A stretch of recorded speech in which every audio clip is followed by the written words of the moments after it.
Здравейте, маничета! Хайде да се разходим из фермата и да видим кои животни живеят там и какво ни дават те.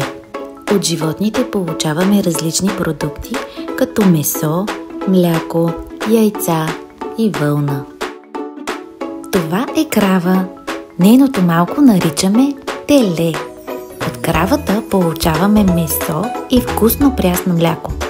От млякото се правят масло, сирене, кашкавал, въобще всякакви млечни продукти. Дори сладолед.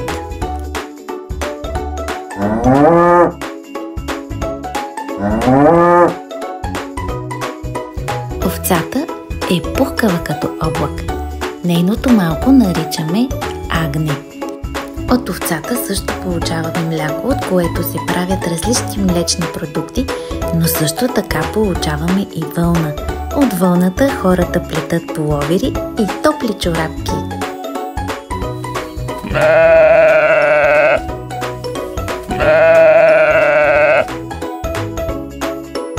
Коза. Малкото на козата наричаме яре или козле. От козата получаваме козе мляко. То е много полезно и от него се правят специални сирена.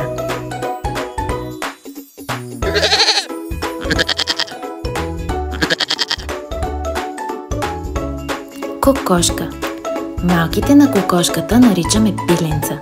Освен че коткодякът, кокошките снасят и яйца, които са много вкусни и полезни. Приготвяме ги по най-различни начини.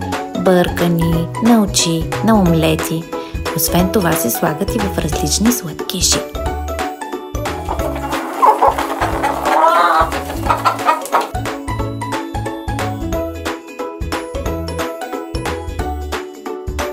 Прасе. От прасето хората получават месо. От месото могат да се правят и колбаси.